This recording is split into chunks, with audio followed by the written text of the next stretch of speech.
Some mornings, I wake up feeling like I've run 1,000 miles without moving an inch. My body is heavy, as if weighed down by something invisible. That dull ache behind my eyes, the sluggishness trembling in my limbs. It's become a familiar, unwelcome companion. I push myself out of bed, convincing myself it's just another day, another round of stress, another signature of growing older. But deep down, I know something subtle is unraveling inside me. A silent erosion I haven't quite named. I remember the days when waking up meant a rush of eagerness. The tasks ahead lit a fire inside me. A sharp focus, an unshakable presence in every conversation. The confidence to make quick decisions without hesitation. Now it's different. The edges of my mind blur just as the morning sun streams through the window. My voice lacks the certainty it once had when I speak. Choices that once seemed clear now feel tangled, weighed down by an invisible fog. At first, I chalked it up to the usual suspects. Stress, the relentless grind of adult life, the pressure to meet endless expectations.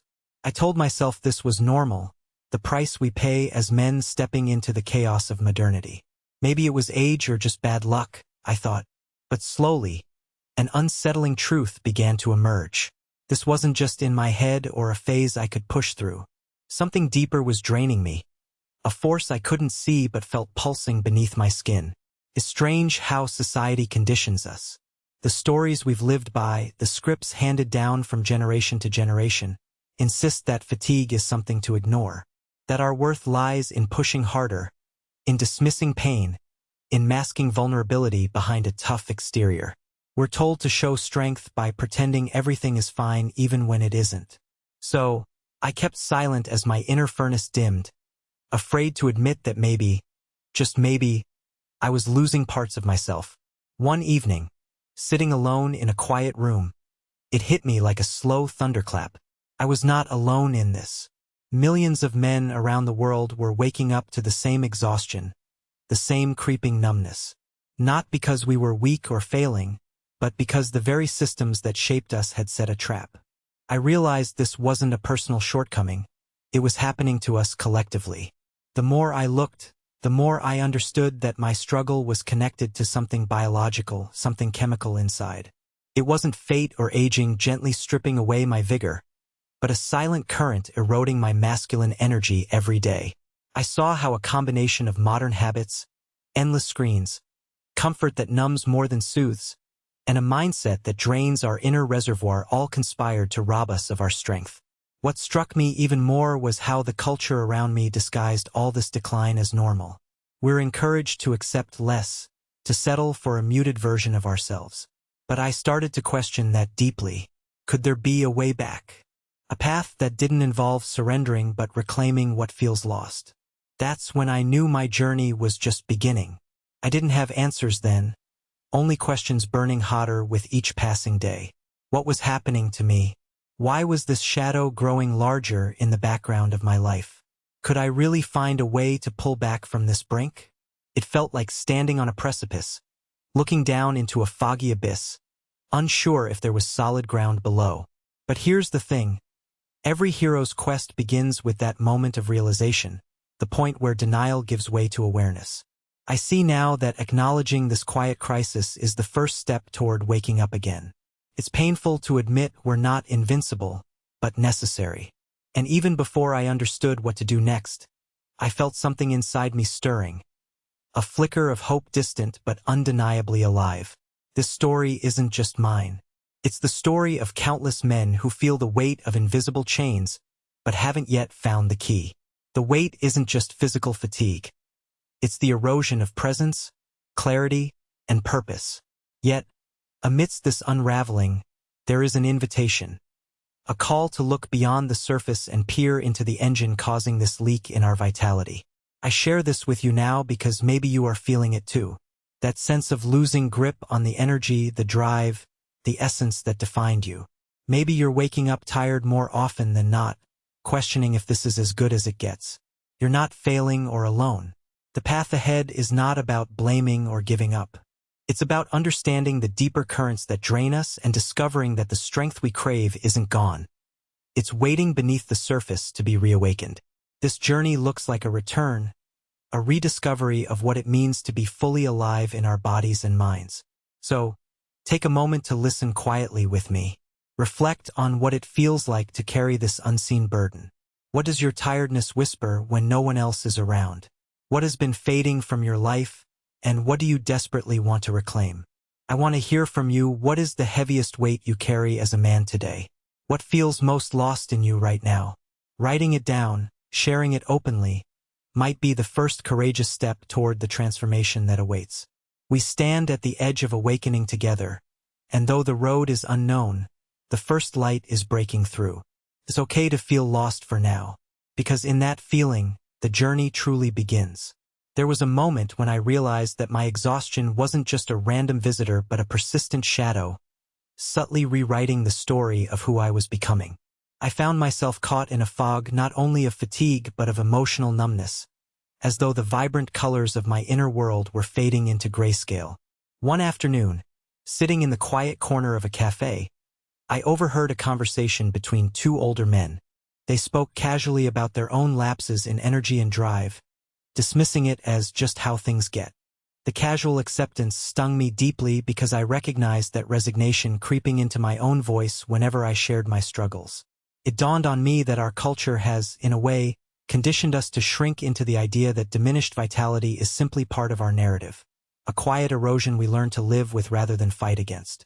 I began reflecting on how easily everyday routines creep into our lives and slowly sap our masculine vigor without setting off alarms. Take, for example, the ubiquitous habit of scrolling endlessly through screens late into the night. At first glance, it's a harmless escape. Catching up on news, chatting with friends, or watching a series episode before sleep. But beneath this veneer lies a stealthy thief, stealing hours of restorative rest, compromising hormonal balance, and fragmenting the mental focus essential to our clarity. I remember nights when I thought just 5 more minutes would be harmless, only to wake the next day feeling like I had sprinted through a desert with no water. This habitual invasion, often masked as comfort, slowly rewires our biological rhythms and wears down the foundation of our energy. Moreover, I noticed how my reactions to stress no longer led to clarity but to paralysis. In meetings, conversations, or even moments that demanded quick decisions, hesitation crept in like an unwelcome guest. I found myself endlessly overthinking simple choices, trapped in self-doubt instead of taking assertive action. This wasn't just mental fog. It was a subtle dismantling of the aggression and confidence that once fueled my progress. I craved to break free from the spiral but didn't see how until I understood that my internal chemical landscape had shifted.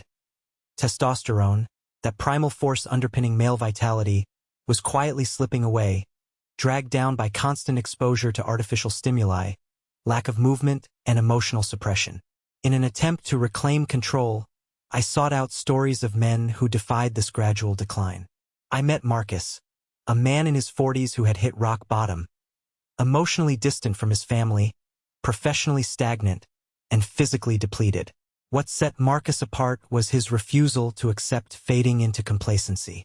He embraced a rigorous daily regimen that included meditation, cold exposure, natural dietary adjustments, and deliberate disconnection from digital noise. Over months, I witnessed his transformation. His eyes regained a spark, his voice carried new depth, and the ease with which he made decisions reminded me of a warrior sharpening his blade before battle. Marcus taught me that regaining vitality isn't about drastic overnight shifts. Rather, it's about orchestrating small but consistent rewiring of habits that fortify the mind, body, and spirit. Another crucial layer emerged when I confronted my mental narrative. The stories I told myself about masculinity had been stifling rather than inspiring. I'd internalized that vulnerability was a crack in my armor instead of a gateway to authentic strength. This limited mindset kept me boxed in, restricting the full expression of my power. Yet, once I allowed myself to embrace complexity, the coexistence of strength and tenderness, I found an untapped reservoir of resilience. It was as if releasing old definitions liberated energy trapped under decades of silent repression. My exploration led me to understand how emotional suppression compounds this physiological decline. I reflected on moments when I bottled up frustration, sadness, or fear just to maintain a composed exterior. These bottled emotions didn't vanish. Instead, they settled deep within, like sediment beneath a riverbed, polluting the clarity of my motivations. I began a daily practice where I consciously named and expressed these feelings, writing them out, talking with trusted friends, or simply sitting with the discomfort. This honest engagement unlocked channels I hadn't realized were clogged, allowing energy to flow more freely not only through my veins but through my thoughts and intentions. Now, consider how this applies when you face complex challenges. Whether it's a strained relationship, career crossroads, or physical exhaustion. Recognizing that the depletion wasn't solely an external condition but an intricate dance inside prompted a profound shift in how I approached problems. Instead of battling symptoms or blaming circumstances, I started addressing root causes, rebuilding my foundation by nurturing my body's natural rhythms, sharpening mental clarity through intentional focus, and cultivating emotional openness. The key was embracing a holistic view of masculinity that refuses to settle for quiet degradation. In those moments of self-awareness, I liken the experience to rediscovering a buried instrument in an attic, covered in dust and silence but capable of singing melodies I'd long forgotten. Each small habit I introduced, morning movement, reducing processed foods, deep breathing exercises, was a polished string retuned to resonate once again. The transformation didn't come from a dramatic event but from these incremental restorations, woven into the fabric of daily life. Throughout this voyage, I understood that battling against the inertia of depletion required not only discipline but also compassion for the journey itself. I found that harsh judgment towards myself only deepened exhaustion, whereas patience fostered momentum. It's a paradox that strength often arises from gentleness, a radical gentleness toward the parts of us that are worn and tired. By shifting focus beyond surface symptoms and exploring the invisible architecture of habits, mindset, and emotional life, I gained a richer understanding of what it truly means to reclaim masculinity today. This chapter in my story is not just about pushing through but learning to navigate with awareness, reclaiming vital energy by cultivating harmony within the multifaceted man I am becoming. I can still remember the afternoon when I met James at that small gym tucked away behind the city's chaos, a place where strength wasn't flaunted, but earned in silence. He was a man who had slipped through the cracks of conventional fitness advice, worn thin by years of corporate stress and neglecting his own body's signals. James told me, "I thought slowing down was weakness, but I realized it was my body screaming in a language I didn't want to learn." His story was different from mine, yet strikingly familiar. A gradual erosion of vigor masked by misplaced pride and the illusion that pushing harder was the only answer. What struck me about James was his approach to reclaiming vitality wasn't about chasing brute strength or gimmicky supplements. Instead, he spoke of listening to his own biology, as if it were a forgotten friend waiting to speak again. He shared how traditional advice often misses the subtle interplay between our daily environment and hormonal shifts. For instance, he emphasized how ambient light exposure, something I'd never considered, was dramatically impacting his energy reserves. We tend to underestimate how modern lighting, especially the blue glow from screens late at night, disrupts our circadian rhythms, throwing hormonal balances into disarray and leaving us physically and mentally depleted. James spoke passionately about how he began waking earlier, not through sheer willpower but by gradually dimming lights in the evening and stepping outside at dawn to soak in natural sunlight. Over time, this ritual felt less like a chore and more like reconnecting with a rhythm older than any city's neon glow. He pointed out that reclaiming his internal clock felt like tuning an instrument, allowing his body's intricate systems to harmonize once again. I found myself intrigued because it painted a picture of masculinity as not just a force to push forward blindly but as an orchestra demanding attention and care. One night, as he described his journey, I asked him about the role of diet. I thought eating man food meant steaks and heavy meals, but I discovered nourishment was about timing and quality, not size, he said. James revealed a practice he adopted, aligning his meals with his activity peaks and avoiding inflammatory foods that stealthily chipped away at his vitality. He mentioned incorporating natural fats, leafy greens, and wild-caught fish, which seemed to fuel a clarity and resilience he hadn't experienced in years. The most compelling part was his discovery of intermittent fasting, not as deprivation but as a strategic reset, giving his body space to heal, process, and regenerate energy reserves. There was a moment in his narrative where he confessed, rebuilding wasn't linear. Some days felt like a desert, others a flourishing forest. The key was staying present to both. His honesty reminded me how transformation is rarely a straight shot. Instead, it unfolds as a series of breakthroughs and setbacks, each teaching lessons about patience and humility. I began testing some of these shifts myself. I noticed how stepping outside at sunrise peeled away mental cobwebs that no amount of coffee could erase. There was an almost primal comfort in feeling sunlight on my skin and breathing in crisp morning air, as if waking parts of me thought lost. Adjusting meal timing brought surprising effects. Some days my mind sharpened as if clearing sky patches after a storm, revealing possibilities I'd overlooked. Perhaps the most revolutionary insight came when James talked about the importance of cultivating stillness amidst chaos. We live in a noise-filled world that demands constant output, but my vitality returned when I dared to disappear into silence. He adopted brief moments during his day for intentional pause, sometimes as simple as sitting quietly in his car before a meeting or practicing deep, deliberate breathing between tasks. These pockets of calm recharged his mental batteries and recentered his focus, allowing decisions to emerge from clarity rather than pressure. I tried this too, and the results astonished me.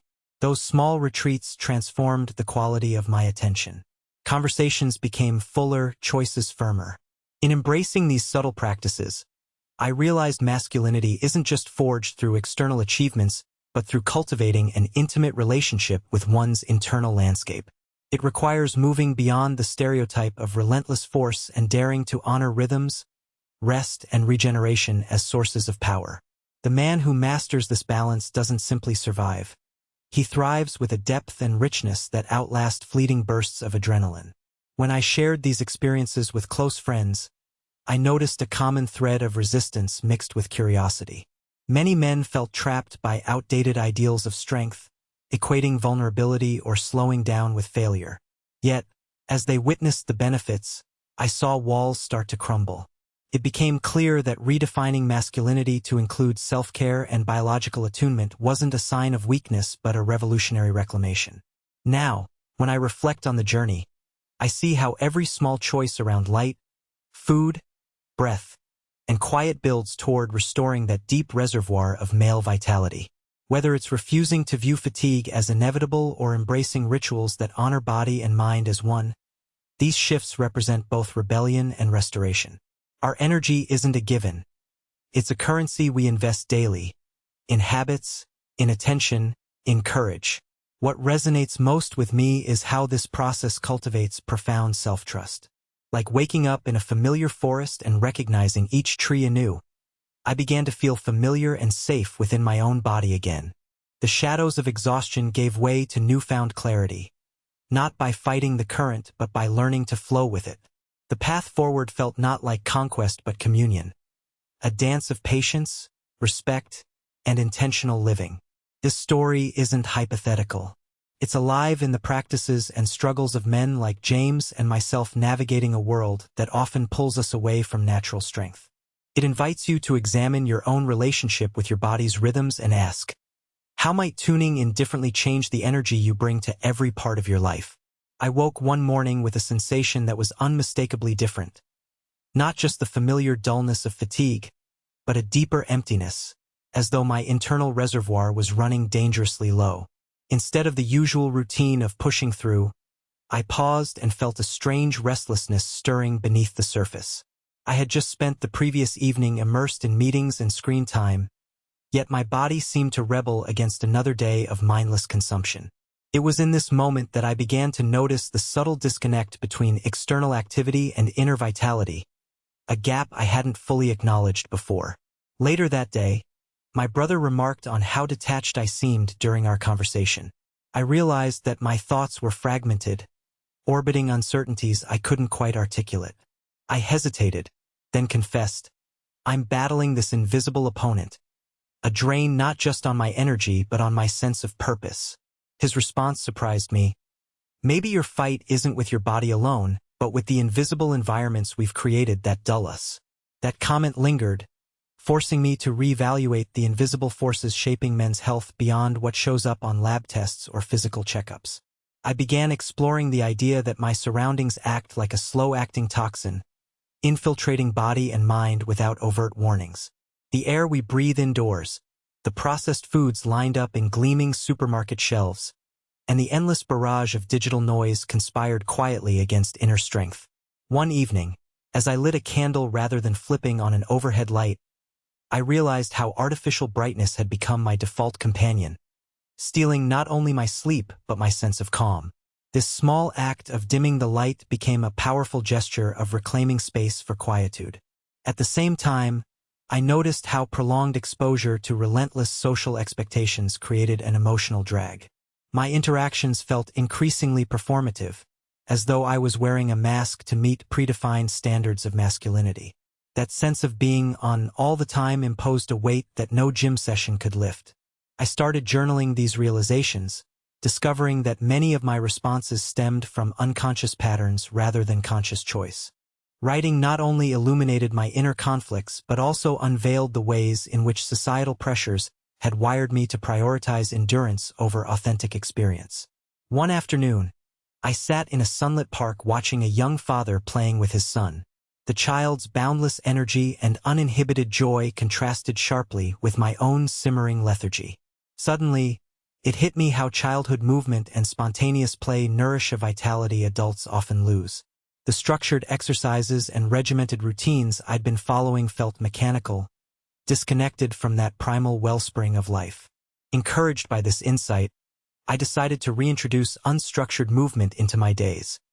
Not with the aim of burning calories or building muscle alone, but to evoke laughter, curiosity, and freedom again. I began taking solitary walks through the woods near my home, shifting focus from performance metrics to sensory awareness. The snap of twigs beneath my boots, the rough bark etched in my palm, the crisp fragrance of pine needles. All these small experiences gently revived my body's aliveness. It felt as though my nervous system was thawing from a prolonged freeze, welcoming invitations to relax and reset. These pauses, away from demands, nurtured a responsible yet relaxed masculinity, one that could stand firm without rigidity. One of the most challenging revelations emerged when I confronted my habitual striving for control. I noticed that much of my depletion came from an unyielding grip on outcomes, a refusal to release tension even in trivial moments. During a stressful work project, I caught myself clenching my jaw and tensing my shoulders, unaware that these physical signs mirrored an internal resistance. That evening, I experimented with consciously surrendering control, breathing deeply as I allowed uncertainty to exist without immediate solutions. This practice didn't diminish my effectiveness. Instead, it restored mental clarity and emotional balance, nurturing a quiet confidence that felt more enduring than forced determination. In conversations with close friends, I discovered a shared frustration. We had all internalized a narrative that equated masculine strength strictly with relentless productivity and emotive suppression.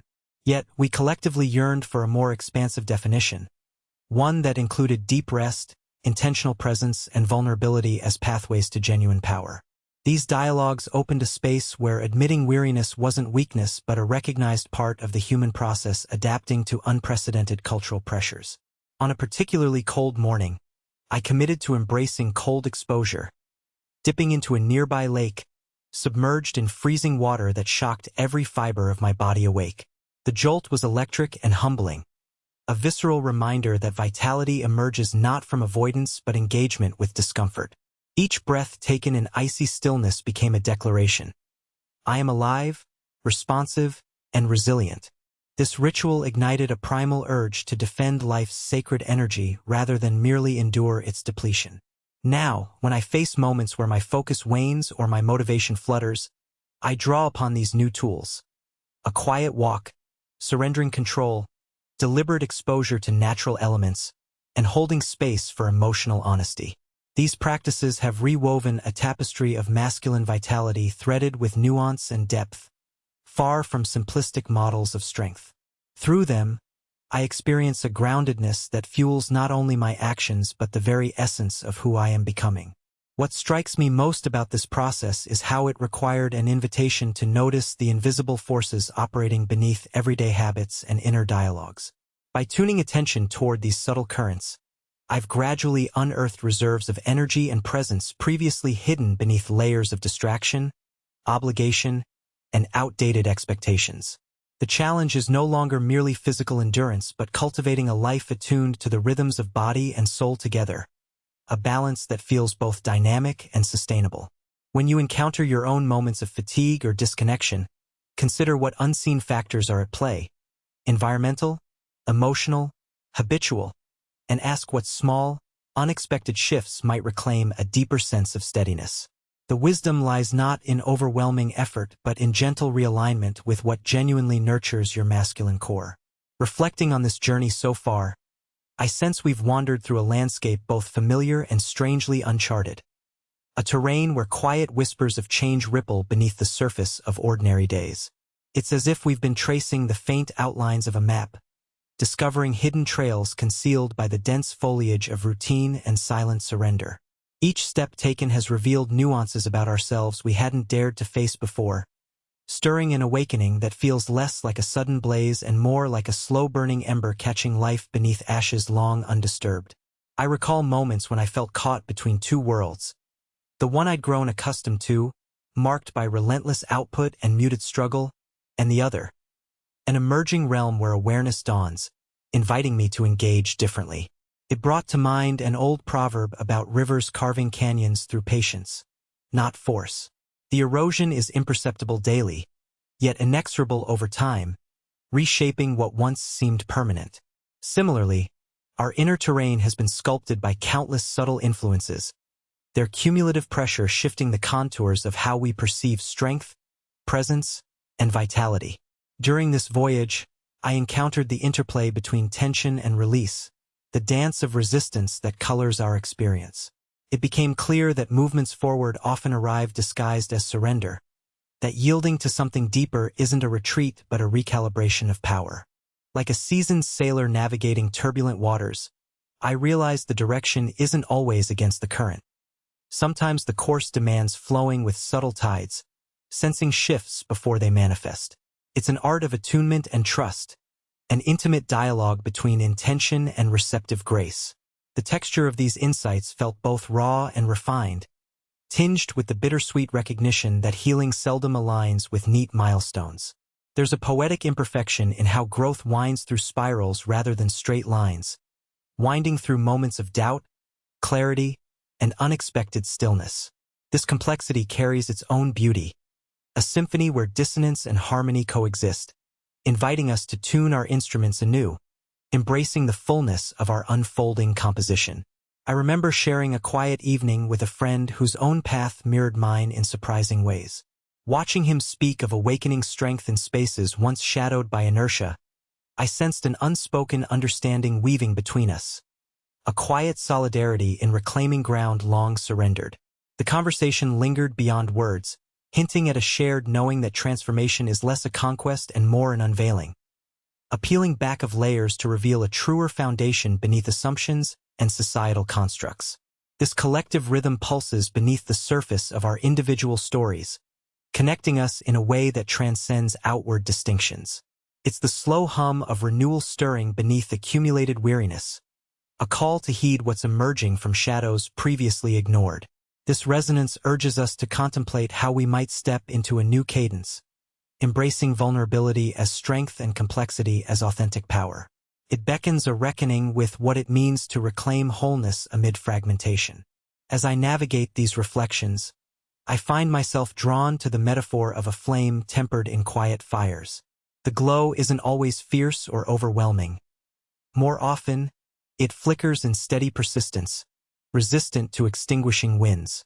It requires fuel, careful tending, and intentional choices to sustain its light. This flame embodies our capacity to reclaim vitality, not through fleeting bursts, but through patience and resilience woven into everyday rhythms. In sharing these thoughts, I invite you to lean into the spaces between exertion and rest, certainty and uncertainty, strength and surrender. to feel the pulse of transformation stirring beneath your own skin and consider what rhythms beckon you forward. Our paths may diverge or converge, yet we share the profound task of rediscovering energies that breathe life into our presence and purpose. The horizon feels near, painted with possibilities that shimmer just beyond reach, fragile yet tantalizing, like dawn's first light caressing a quiet landscape.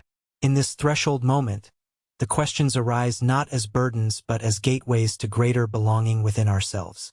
How might we step into this space with courage and openness, knowing that the true journey springs from within? Together, moving through these mysteries, we inch closer to a place where our vitality isn't measured by exhaustion masked as endurance, but by an awakened engagement that honors each facet of our humanity. The path beckons, waiting for the next step, one threaded with intention, trust, and a readiness to meet ourselves anew. There was a long stretch of sleepless nights when I questioned if my strength had simply disappeared, if the fierce energy that once ignited my mornings had quietly slipped away, lost forever. I felt fractured, caught between the weight of exhaustion and a deep longing to reclaim a vital spark that no longer seemed within reach. On one such restless evening, I glanced at the mirror and almost failed to recognize the man staring back. His eyes reflected struggle, his stance betrayed weariness, but somewhere in that reflection, a flicker of defiance lingered. It's in moments like these that I realized the fight isn't about restoring an old version of myself. It isn't about chasing a past ideal or enveloping my life in forceful determination like a shield. Instead, it's about embracing a new kind of awakening, a careful unfolding that honors the complexity of my being. The journey led me to understand that true strength emerges when I allow myself the grace to listen, to heal, and to rebuild not through urgency, but with steady intention. Facing this truth felt like stepping out of a dense fog, where I could finally see not just the challenges, but the potentials waiting patiently to be rediscovered. I learned to embrace vulnerability as part of my power, recognizing that guarding walls of rigidity only amplified isolation and drain. A conversation over coffee with an old friend crystallized this insight. He said, "It's not about fighting fatigue with relentless force. Some of the strongest people I know cultivate stillness and renewal as fiercely as others chase action." Those words reverberated in me, challenging me to rethink what it meant to embody masculinity. Strength, I realized, is deeply tied to rhythm and balance, a harmony between resilience and softness, action and rest, resolve and surrender. There's a poetic justice in allowing myself moments of quiet reflection, unburdened by unrealistic expectations of constant output. I began to notice how freeing it felt to release worn-out narratives that equated worth with nonstop productivity or stoic silence. Instead, I started to nurture a relationship with my own needs and limitations, giving space to discomfort without judgment. This process didn't weaken me. It expanded my capacity for presence, connection, and authentic leadership in every area of my life. I remember walking through a forest trail as twilight approached, feeling the cool air awaken my senses in ways I hadn't anticipated. The fading light reminded me that endings and beginnings coexist, that darkness invites us to rest and gather strength for what lies ahead. Standing there, surrounded by trees that had weathered seasons of change, I felt a quiet kinship, an intimate understanding that transformation is neither swift nor easy, but always worth the effort. Emerging from these reflections, I recognize how essential it is to cultivate awareness not as a means of control, but as a pathway to freedom. When I pay close attention to what my body, mind, and heart truly need, I tune into a wisdom far beyond fleeting motivation or external approval. This wisdom invites me to create space for growth through intentional acts, whether that's waking with purpose, embracing discomfort as teacher, or opening myself to genuine dialogue about the fears and hopes that shape me. The path ahead feels less like a race and more like a pilgrimage, one that requires the courage to walk slowly, to stumble, and to rise continually. Along this way, I'm learning that reclaiming my vitality is an act of reverence for the full spectrum of my humanity. It is a profound commitment to embodying a masculinity that is whole, nuanced, and imbued with life's fullest dimensions. If you find yourself wrestling with a similar erosion of spirit, know that you are not isolated in this struggle. Our stories intersect in shared quests for renewal and authenticity. The invitation is open, to meet this challenge not with denial or despair, but with a brave willingness to awaken to what remains strong within you, waiting patiently beneath layers of fatigue and silence. I encourage you to listen deeply to your own rhythms, to honor the subtle signals that call for rest, repair, or recalibration. Trust in the slow alchemy of transformation, the small, daily choices that weave together a renewed sense of power and peace. This is how we reclaim our essence, how we rise with steadiness and grace, and how we step forward ready to meet the world with clarity of heart and vigor of spirit.